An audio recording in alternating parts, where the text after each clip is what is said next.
Welcome to another episode of the Power Law Investor. Today is the weekly update number 8. Time sure is flying. It's been 2 months since the channel started. And today is October 8th, 2024, a Tuesday. And again, this is not financial advice, it's only for informational purposes.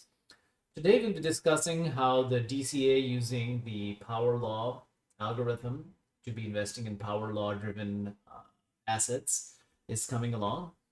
And we'll talk about what's going on with the Power Law and Kaspa in particular, given the crazy price action that we've seen over the last couple of days.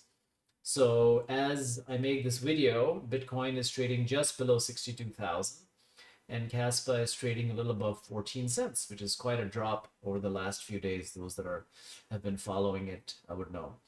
And just as a reminder that the Power Law is simply the trend line of the price data relative to time. So in the log space, this is for Bitcoin. In the log space, we take the price data and we take the time since Genesis and we convert it into logs on both the axes. And when we plot a trend line through this, we end up with a straight line that has a very high explanatory power with an R squared of greater than 0.95. This is the equation of that line. And as you can see, the blue is where the prices are and the orange is the trend line. So it fits quite well. And when we take this into the linear space, we end up with curves, these upward pointing curves. And based on these curves, we can estimate what the future is going to be like based on the past. So if the trend from the past holds, what sort of results can we expect from the future? And that allows us to make investment decisions, which results in this power law triangle giving the allocations between different assets. So to briefly catch up on what's going on, we've been DCAing or dollar cost averaging in every day with $100. And today is the 8th, and we started off with about $10,000, and now we are at about half that amount has been deployed. That's probably the most important metric to realize, that our overall return has dropped below about 8%, which in the crypto space isn't a big deal, but for those of us that are very risk averse, that might be quite a lot. So we've bounced all the way from -8 to about +4 point or about 6% in the past. And a lot of that has been driven by the drop in Kaspa prices. As we can see right now, these prices are not the same as the ones that you see over here because the algorithm picks up the price just once a day and it's whatever the price is, they don't adjust that. But as you can see, it's been all the way high as to 17 cents, 17 and a half cents almost. And now all the way it's down to just below 14 cents. And that drop in price is the biggest driver for why we've been having the negative return so far. But again, this is an experiment for about a year and a half, not just a few days. So it's premature to say that, oh, it hasn't worked so far. And we've only deployed about half the capital. So based on what the current strategy is, the algorithm allocates dynamically between Kaspa and Bitcoin. Now, these are the only two assets that follow the power law to a high degree. And the algorithm also allocates about 20% opportunistically for opportunities when the price of an asset drops down dramatically. And that's what I've done. You can see this from the previous videos that I had put in a limit order for Kaspa at just above 14 cents and another limit order for just above 13 cents. And I'll explain the logic for this again for those of us who are not following. But one of those limit orders stuck when we had the Kaspa price drop down to just above 13 cents. I think it was 13.11 or something like that. It was unfortunate we didn't get this other limit order, but it would have been great opportunity to deploy the additional capital that we've been generating all this time. So let me just quickly go over where we are in Bitcoin, and then we can go ahead and talk about Kaspa, which is what I think most of you would be interested in. So in Bitcoin, as I showed here earlier, this is the equation in the log space. When you convert it into the linear space, you end up with some pretty good, you end up with some interesting ideas or interesting estimates for what the 1-year return will be.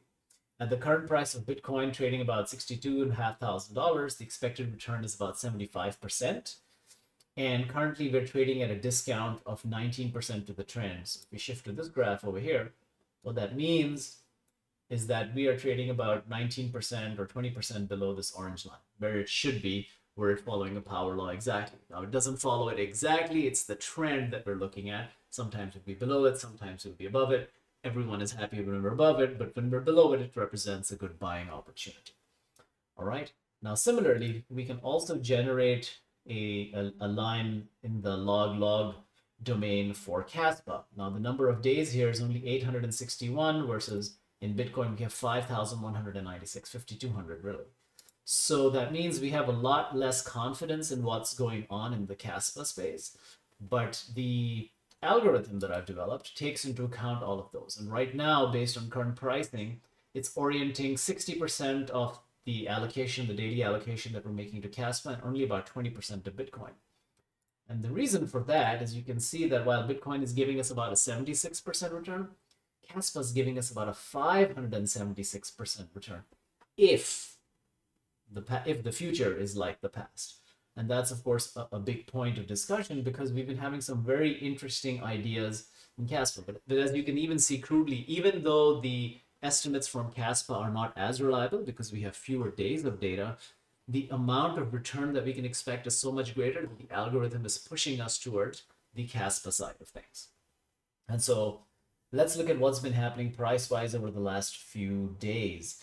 So typically in the past, we've had two good buying points. That is, once Kaspa drops below the 40 and below the 40% trend line, it's a good buying opportunity. Now, the 40% trend line roughly now is about almost just a little bit under 16, just a little bit above under 17 cents. And the minus 50 trend line is very close to about 14.227 cents, which is what we have right now as the current price. But if we click on this and we can see what happened with Kaspa over the last 1 day or so, we dropped down into the low 13 cents. So that has not happened before. If you go back and we look at Kaspa over its history, it's not always easy to see it on this chart. But you can see it's never really bounced below the purple line for an extended period of time. But now we did have this extended period of time. And not only that, typically in the past, the 50% line, we've only gotten wicks above there. That means the price only, in intraday wick means it only touched there at some point during the day and then went up. Recently, we actually went below. So this is again at 13, so just zoom into this a little closer. So the line is at 14.17 cents. And what we actually got was below that, right? This is about 14.17 cents, and we dropped below that all the way almost a whole cent below that. So that behavior was a little unexpected. We did bounce back relatively quickly up from that. And one of the reasons I had those limit orders placed is I thought there was a possibility that we could get these prices. And the psychology here is that when the price drops down, that's the best time to buy, assuming you think it'll come back in the future. But what happens is our human psychology makes us start questioning our decision process. Instead of going in heavier the lower it gets, we start becoming much more hesitant. And the opposite happens when the price goes up. That's when the greed kicks in and you think like, oh my God, now do I have enough Kaspa, right? And so no one, not me, not you, can predict what's going to happen on a short-term basis. But the beauty of the power law is that it gives us this guide. If it's been following this line in the future for the last 861 days, is it really going to change that much going forward? Has something dramatically changed? And I don't know the answer to that, but I like to play the odds. And to me, the case for Kaspa remains as strong as ever. You can argue it on the technological merits, but even more than the technological merits, you've got almost 2.5 years of data saying that it's following the straight line, right? And so we almost have to keep the faith, but not keep the faith as an, oh, I know this is going to happen. We have these mathematics, these relatively simple and beautiful mathematics that are showing this is what's been going on. And as I discussed in the previous video, this particular exponent, the x raised to 3.99 has been dropping, right? So that means the power law has been bending downwards. And we could say like, oh my God, has the power law been broken? I wouldn't say it's been broken. We just have to consider the overall evidence we have, right? If you saw this sort of pattern and you didn't already have anything put into the market, do you think it's a good buying opportunity? Would you rather buy now or would you rather buy when the price goes up? And different people react in different ways, right? Some people want it when there's a little bit of momentum going upwards and say, okay, now I can jump into it. Other people like myself, the power law makes the most sense. This is the best estimate of where I think the price is going to be in the future. And while I understand there are going to be variations along it, I don't think it's a bad thing to be putting in money when it has the highest possibility of the return. And right now, excuse me, that return is roughly in the 576% over the next year, which is fantastic.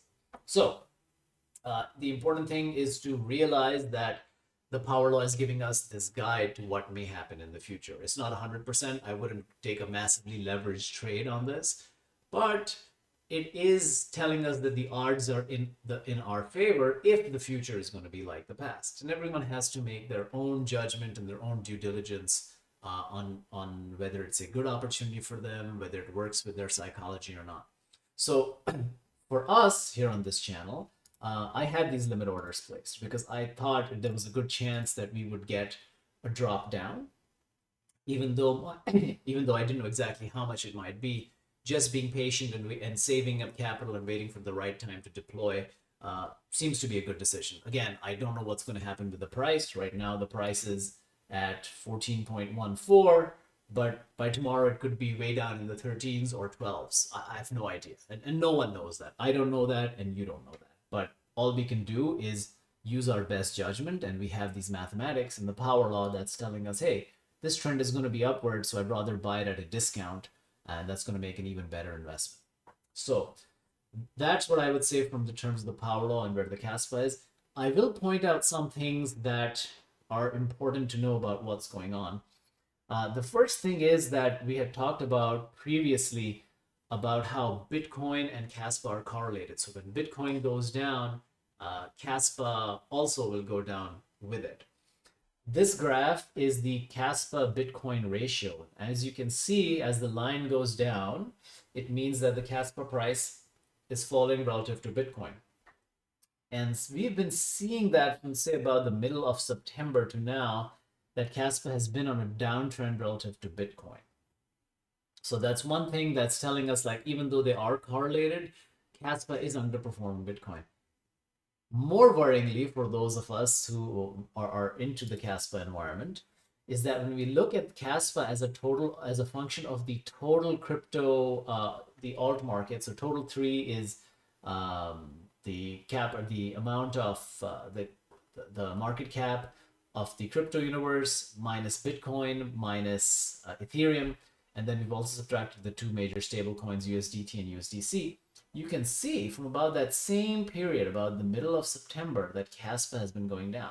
Now we're seeing this wick up here in the last day or two, but it has been going down. So whatever is happening in the Kaspa ecosystem seems to be something that is relatively unique to Kaspa. I don't know exactly what that is. Is that the issues with the KRC20 tokens? That could be something going on. It could be something completely unrelated. We don't know what is going on, but it does seem relatively unique to Kaspa. Now, is this something to be worried about or a good buying opportunity? No one can answer that question definitively, but what we do have is our neighborhood power law, right? It's telling us that, hey, all the evidence being considered, we still have an R squared fit of 0.953, and this equation represents our best bet over the history of what's been happening with Kaspa. Are there going to be periods of underperformance? Yes. Will there be periods of overperformance? Yes. But that's the trend. And so we really all have to make our own judgments as to whether we think it's an opportunity, given where it is relative to the power law, or things like the dropping of the ratio of the Kaspa Bitcoin ratio and the dropping of Kaspa relative to the altcoin market is something for us to be worried about or not. My personal take on it is that the power law still holds very strongly. We have an R squared fit of 0.9533. And as I explained in one of my previous videos, this exponent is going to move around a little bit given how much data we have. In the early days of Bitcoin, about the same time from the genesis as we have Kaspa, we saw variations in about the 10% range. And here, over the last few months, we've seen a dip from, say, 4.2 to all the way to 3.99. So you're looking at about a 5% change. Is this something that's really worrying? To me, it hasn't changed the strategy, and hence we continue to deploy $100 a day following this DCA. but also taking opportunistic shots at when we get the price dropping down even further. But everyone should really do their own due diligence. I'm just giving you my opinion and the strategy that I'm transparently showing to all of you. So that's where we are. As always, time will tell, and let's see what happens with Kaspa in the next few weeks and months. As I wrote on my X, I think that in the next 2 months, after about 2 months have passed, we'll see this as a great buying opportunity. But that again is based on my faith in the power law and just the fact that if I try and strip the emotion away and strip away that human element of, oh my God, the price is going down, it's going to collapse, the power law is still describing the behavior really well. So let's see what happens. And I'm looking forward to your comments and thoughts here. So if you enjoyed the comment, please like and subscribe. And let me know what you'd like for me to explore next. I've been thinking about doing a session on how you can figure out the power law all by yourself using Google Sheets. That might be one idea. And if there are other things that you guys are interested in, please let me know. So cheers and see you in the next video.